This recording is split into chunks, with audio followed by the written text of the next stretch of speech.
Hey guys, how's it going? Hope you're doing well. My name is Crown, and today I'm going to read you some very interesting stories that I hope that you're gonna love. And now, without further ado, let's go!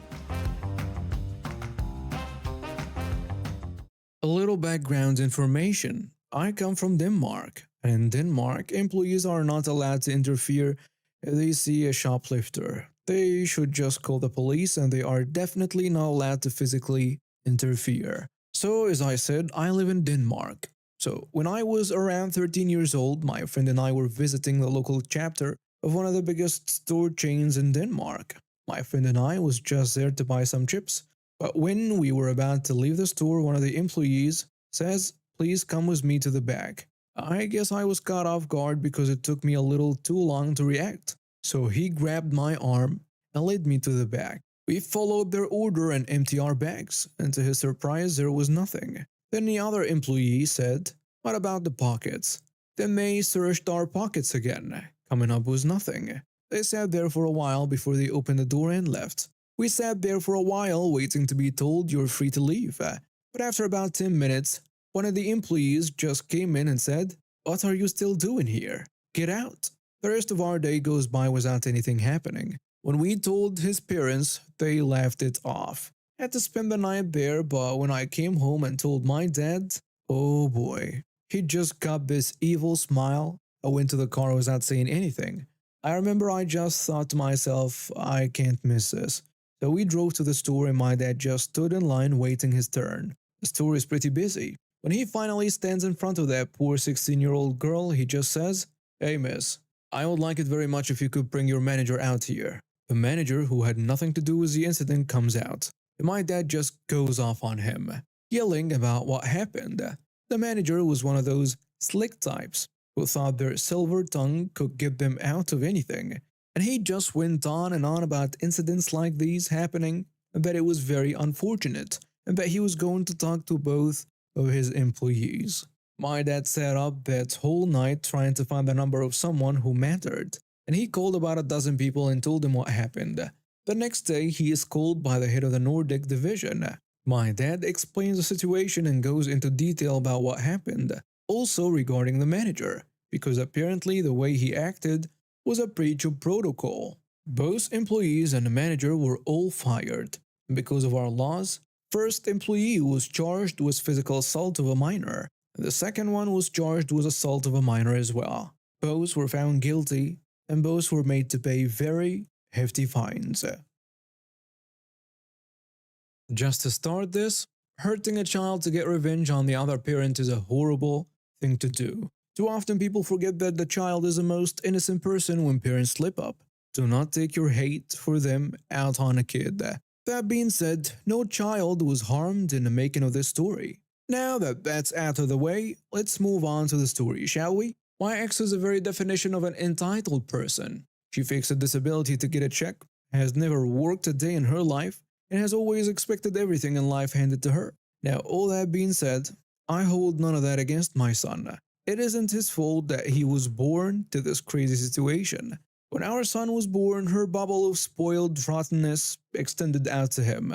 For a while, I didn't blame her. She wasn't ever supposed to be able to carry a child to term, and I wasn't supposed to be able to father anymore. I had a vasectomy after my third son was born, so yeah, got this one tested, and yes, he's mine. But as always happens with the entitled people, it was never enough, and eventually, we split. Now I pay a healthy amount in child support, more than the courts would actually order, and I pay on time every time. It's enough that even after food, clothes, and other expenses, she still has plenty left over to spoil him, even if it's not up to her wants. Recently, she began to complain about the fact that when I buy him presents, they always stay with me. I have him 3 days a week, but she wants his entire toy stash to go back to her house during her 4 days. I refused. She continued to whine, and I fumed about it to my new wife, and a plan started brewing. I agreed that from now on, I would send the half of what I got him for holidays to her house, and it could all stay there. She was proud of herself. Easter was coming. I had already bought my normal bounty, mostly consisting of outside toys.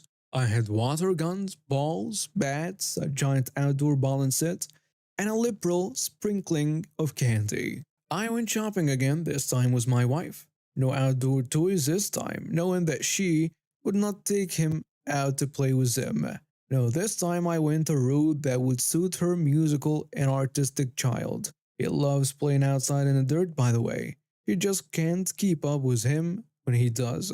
I went musical, loud, and as obnoxious as I could. A recorder, noisemakers, laser guns, made a dozen different sounds, and enough candy to put a bull moose into a diabetic coma.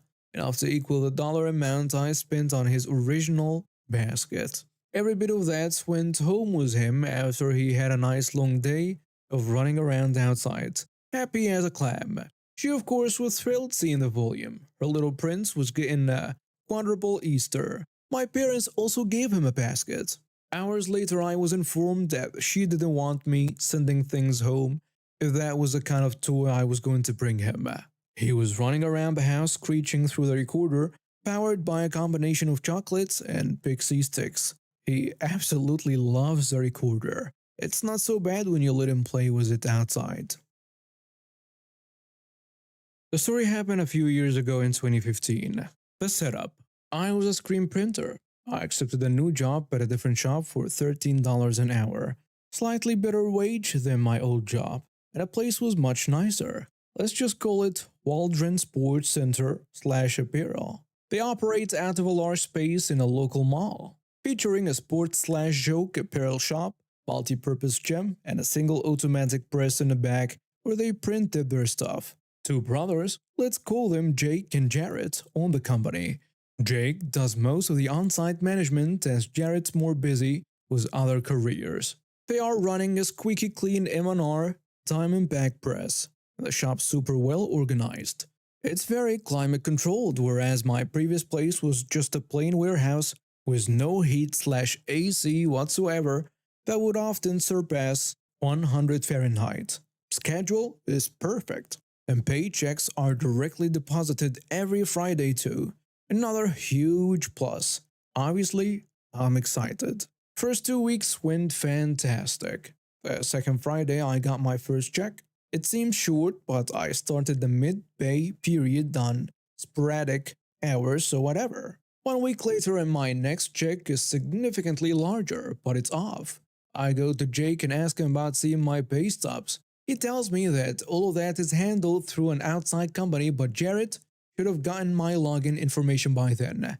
He will be back on Monday. I asked the other printer there if that was normal with the pay stubs, and he said not really, but vouched for the two, saying they probably just forgot. First thing Monday, I go to Jarrett and asked about the pay stubs, who tells me that's actually Jake's responsibility to make sure I get the information I need.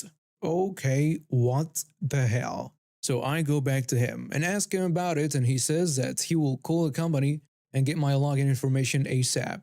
Suspicious, but not having much other option, as I was already almost a month removed from my old job, I go to work. A little while later, he comes in and gives me the login information. We finish the job and take a quick break. I log in and check my pay stubs, and it turns out these guys are paying me $8.10 an hour, instead of the $13 that I was promised. Oh man, I am livid. Obviously, I gotta confront Jake about this.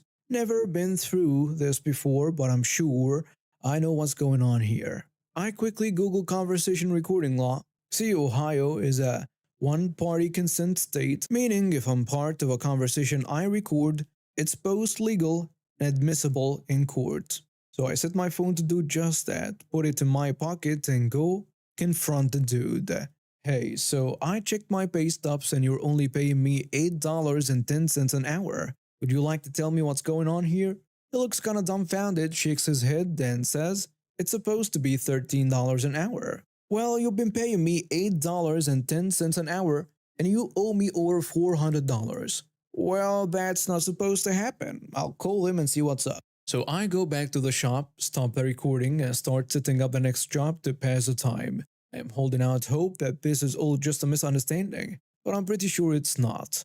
Regardless, I gotta at least play ball while I follow through. Jake comes in and says, We'll have your money fixed on your next paycheck. With back pay? I ask.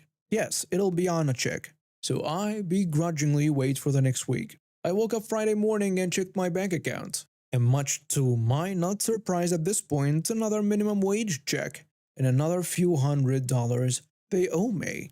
So I decided to stay home that day. I get a text 15 minutes after the time I'm supposed to be there. Jake says, "Hey, this is Jake, what's going on?" I say, "You just sent me another minimum wage check. You owe me $700. I am not coming in until you pay me the money that you owe me." "Well, I was going to write a check for the difference, but I accept your no call, no show. Thanks." "Well, that's not how this works, dude. You still owe me $700, and now I have this text from you admitting it." No more responses. So I do as my millennial would. And I leave a negative review on their page and start commenting on every single post they have, which gets deleted immediately. I got a text from Jake. "You'll be hearing from my lawyer. Is your mother's address still correct?" I never told him any personal details about family or living situation, and this jerk wants to assume while literally stealing what would be rent money. I tell him, "Cool, call them. They better have my check ready." The revenge. I had the dude cold. I basically have a concrete admission of guilt from text and audio evidence. Now I just gotta figure out what to do. I send a message to a troubleshooter reporter who made his career exposing these exact kinds of scams. And he tells me that without signing an employment contract, I'm pretty well screwed. And that maybe I can try small claims court, but that probably won't work out, and apologized for being unable to help. I looked both Jarrett and Jake Walden up in the local court of clerk websites just out of curiosity. Turns out Jake's been sued multiple times for his exact thing, and he lost twice. And then it hits me. I'm in a band and have paid Facebook to promote posts advertising my concerts before.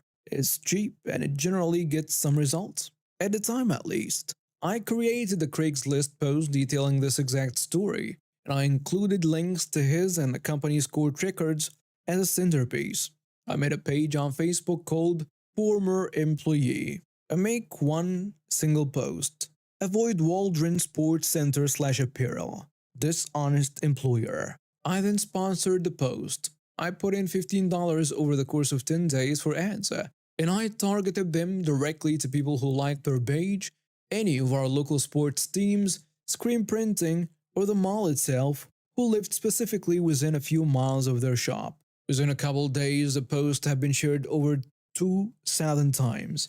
I got a message from him 4 days later begging me to take it down, and a check for every missing penny 2 days later. I went to the bank to cash it and told the two cashiers at the counter the story. We shared a laugh because both of them had seen the post that morning. I sent him a message saying I got the money, next time don't try to scam somebody who's much smarter than you. That felt good.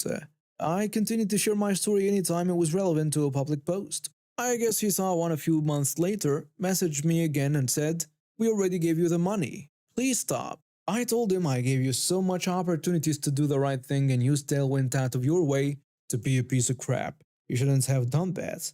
Go screw yourself. And that felt even better. Okay, so I had this really nice lady as a boss in a sales job. I'm in a different job now. She was the sweetest soul ever and would always get us coffee when we got to work. She had a heart of pure gold, but that wasn't enough for the leash of a corporation the business I used to work at was. They were the most scummy people on earth. Just imagine Mr. Krabs' money obsession on steroids. Half of my workforce got fired due to budget cuts. Thankfully not me because I was a pretty hard worker. But then I got a new boss and oh boy, was he a nightmare. He made us get to work an hour earlier so we get ahead of our schedule. He also made us stay behind late for the same reason. I barely ever got any free time to myself because I was rotting in a tomb that my new boss called an office. To be honest, he made me want to quit and also made me wonder, what the hell am I doing here? I could be outside, but instead I am sat in front of a monitor making some sales. What has my life become? He made me hate my life. Then they got really scummy. They got rid of another half of our workforce again because of their budget cuts. They fired my best friend who I made a pact with to always have the same job as her. She got a job as a cashier because nobody was hiring. I couldn't leave my job and I felt trapped. Can I tell you what was really scummy? Because there was only 25% of our workforce left, they were making me do two different jobs and then extra 3 hours because they couldn't afford to keep their precious workers in the industry. My boss started to treat me like crap with a cherry on top and make sexist jokes and even touched me inappropriately once. It was so misogynistic and so damn rude that I just couldn't take it anymore. I went into a mental breakdown at home and cried myself to sleep for a week. The boss also had the nerve to not pay me for 6 months. He came up with excuses like, "We have a few setbacks, we will give it to you next month." "No, we're sorry, we're all tied up at this moment." I had rent to pay, damn it. I got paid roughly $3,300 a month, but after that, I had to rely on my parents to help me pay my rent, buy my food, get transport through trains, and so on. This isn't directed towards the boss but towards the entire company. I am not naming any names, but they are the worst corporation ever. So I was slaving away at my job again, and my boss told me they were firing me because I was lacking schedule completion or whatever. I was pissed. I almost killed a guy. It was so overwhelming and infuriating. Screw these guys. Now for the revenge. I had no idea why I didn't do this before, but I had gotten in contact with a lawyer. He understood it all and was in my favor, and he agreed to take on the case. We had gathered every sample of evidence on how I was unpaid for the past 6 months and had to live off of my parents. It was horrible. I felt so bad. It felt like I was stealing from them. We were certain we were going to win the court case. We had every bit of evidence to get my money back. Court trial day, I was not suing my crabby boss but the CEO of the company for around $20,000. The CEO tried to bribe the judge with $500 but it didn't work. The judge apparently passed it off as, "Sure dude, I'll definitely be in your favor." My lawyer is friends with a judge surprisingly enough, and the judge told him after the trial case. Okay, so the judge starts talking yada yada yada. Then he asked the CEO to give evidence that they had paid me. They had none. They didn't even think about forging documents. The judge was displeased and went on to me and my lawyer. The judge told me to show evidence and I did. I whipped out tens of pages of documents with unpaid bills and also said that the company has a reputation for killing its workforce. The judge had all the evidence he needed and it went in my favor. This went over the local news and I got $20,000 in return. Thanks so much, CEO. Really appreciate it. I bought a used car and paid off the next few months of my rent. And all thanks to the CEO. The CEO's company died and went out of business because clients heard about my court case and they were disgusted that a company would do that. The company went out of business because nobody would buy from them and they had a bad reputation in general. I, however, got my PhD in English and I'm now an author for a book series. I can't say which because I'm not allowed to advertise. Rip in chat. And now we have reached the end of today's stories. Thank you for watching and see you next time.